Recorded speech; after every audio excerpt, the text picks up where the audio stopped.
Thank you for inviting me to speak. It's nice to see some friendly faces, especially over here. The scene has been set by Julie and Michal, and in particular touched on some of the issues. And because I'm this first speaker, I'm going to also give you a bit of an overview of the IGF, a little bit about expectations, and at the end, I just want to touch on sort of the future and some of the tensions that would open up a wider debate, hopefully, here as well, and some of the things that we need to think about as Europeans who support the multi-stakeholder model. So I'm from the GSMA, and I just wanted to highlight the fact that even though most of you know the GSMA here in Europe, we're actually a global organization, and we have over 800 operators and many, many ecosystem players. But because of that, we have a global position on internet governance, which is to support the multi-stakeholder model. And because of that, we support the Internet Governance Forum every year, and a number of our members attend, and I think we'll have quite a number there this year as well. But as Julie said, we've traveled all over the world in the last 12 years, I guess, primarily in developing countries, which is something I'll talk a little bit about at the end about the future of the IGF. So I'm on the multi-stakeholder advisory group, which every 3 years it's renewed, and I'm one of the private sector stakeholder members, and this is my last year. So it's been a challenging year for planning the IGF, and I just wanted to give you a little bit of sort of an overview of what's happening this year. It's in Geneva, as you know, the 18th to the 21st, which is the week after the WTO forum, ministerial. It's a challenging time to be there. So from the MAG perspective, we see that there will be a lot of people attending and quite a number of people from Europe. But we're also quite concerned still about people who might come for the day zero, which is Sunday the 17th, which I'll talk about in a bit, and then maybe only stay Monday. So hopefully we'll see some people stay through to Thursday.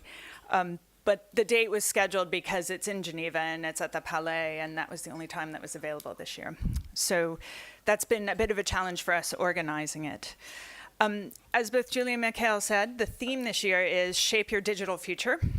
So we have over 80 workshops on a number of the issues that Julie mentioned, including digital skills, extremism and fake news. There's a few workshops on children, on harassment, gender issues, democratic participation. Julie, you need to come. It's all the ones that you highlighted. But quite a number of them focus more on a rights-based approach, just to highlight that. And so there's a lot of really interesting specific workshops that are not just workshops, but they're roundtables and some sort of 30-minute brief sort of flash sessions as well. So there's a variety of sort of mechanisms and ways that these workshops take place. And I just saw the plan as well. It's going to be the ground floor of the Palais, so there's quite a lot of room to kind of meet people and have the interaction that I think is really important with the IGF, which is you kind of randomly just go up and talk to someone because you've seen them at a workshop. So that'll be quite good. There are 13 dynamic coalitions, which are based around different issues. There's one on, for example, gender. There's one on net neutrality. And those meet during a main session for about 2 hours. They have online, if you look at the website, if you search Internet Governance Forum, they have papers they've just produced sort of discussing their work and what they're going to talk about this year. But best practice forums, there's 3, and the most popular one, the one I helped to organize, is on cybersecurity. There's one on gender and access, and one on local content. So not just creating local content, but content that's also in the language, and that's really key to skills and access as well. And then there's what's called a intersessional work, and this is the 3rd year we've had intersessional work, and this is on policy options for connecting the next billion. This is phase 3. So a lot of the issues around connectivity, access, sustainability, skills, gap, gender gap, affordability come up in that particular session, but also there's a rather large paper that's produced every year with input from all stakeholders. I think the deadline it's on the 11th, so you still have time to contribute to it.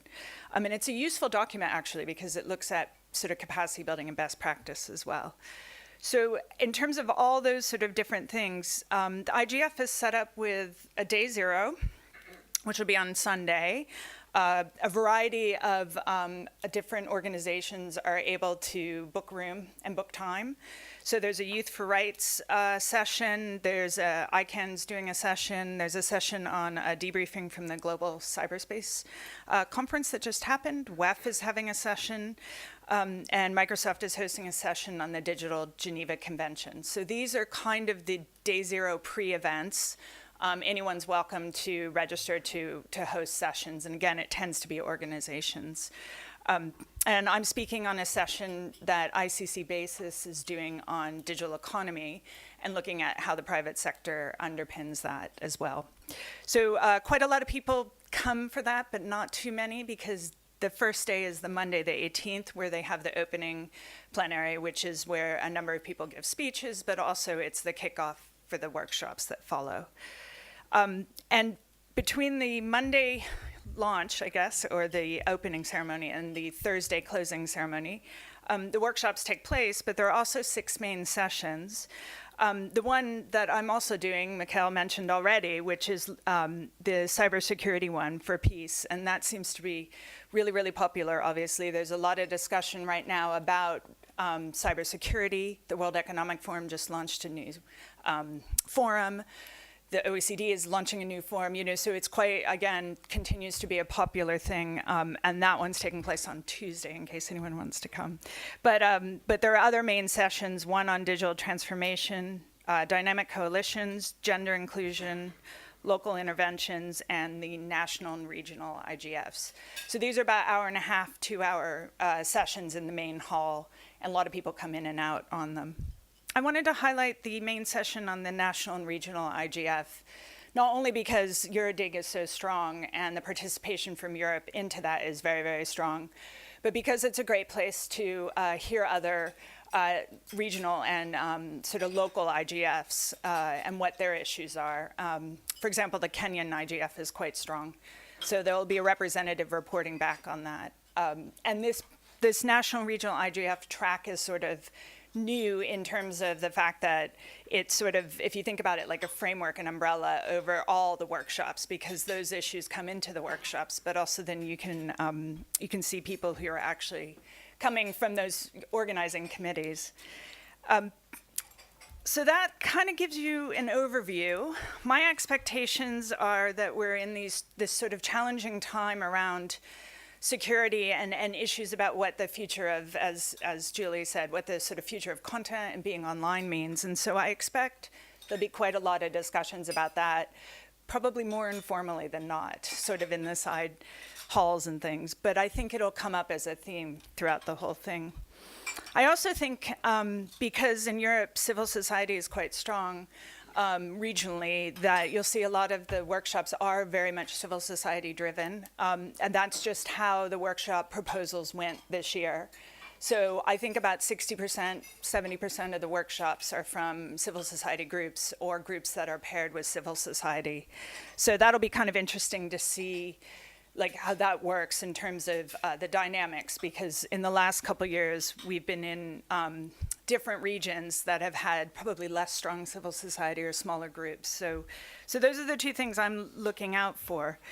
But because it's my last year on the MAG, I'm just gonna kind of close with sort of the future and the tensions, and what I'm actually really concerned about is the future of the IGF. And one of the reasons and one of the discussions we've had this year is around, there's so many new fora that are coming. So we've just seen the Wuzhen Summit finish last week, I think, the GCCS. And I go back to the OECD and WEF, they have different events that they're planning over the next year. So the question is, how do we want to strengthen the IGF to make sure it's a place where we can all meet, virtually or physically, in light of the fact that there are so many other places that are hosting fora, whether that's organizations or countries. I also think there's still a tension, and one that probably some of you who have attended have picked up, on governments who attend and don't attend. And some governments prefer sort of clear outcomes and, a document-based outcome, clear sort of things that they can do, whereas the IGF is very much about discussion and summary. and meeting people and thinking about capacity building and all the other things. So I think that we'll still see some governments that we would hope to attend not attending because of that, because of their sort of approach to this kind of discussion is more multilateral as opposed to multi-stakeholder. And that's an ongoing tension, but I'm quite concerned that that's something that's happened quite a lot and is getting sort of a bit more, how should I say, a bit more tense, because we also see the WSIS Forum, which is what the ITU puts on in March next year, which is similar in terms of its programs, but different in the sense that it's more multilateral. I also think that there's, within the stakeholder groups, and this is probably the last thing I'll close on, there's some sort of interesting dynamics and changing participation. Over the last few years, I've seen in my stakeholder group probably fewer private sector attendees just because of location or timing or whatever it might be. And so I think we're seeing more civil society, more workshops from them, less from governments, and more private sector workshops than governments. But it's an interesting mix, and I think that as we go forward, and the new MAG members who replace me and quite a number of other people, will need to think about how we're going to renew and strengthen the IGF, because the mandate has carried on for the next 10 years. So it's about 7 years to go. And also, there's a bit of a challenge. There's no host for next year. There's lots of discussions and gossip, but Germany is pretty much not confirmed, but hoping to confirm for 2019. So there's also a discussion about, should the IGF maybe be every 2 years? Should we maybe put our efforts as a MAG into organizing strongly for that? So I'll leave you with those thoughts, but I hope that's been a good overview, and I hope we have a good debate and discussion afterwards. Thank you.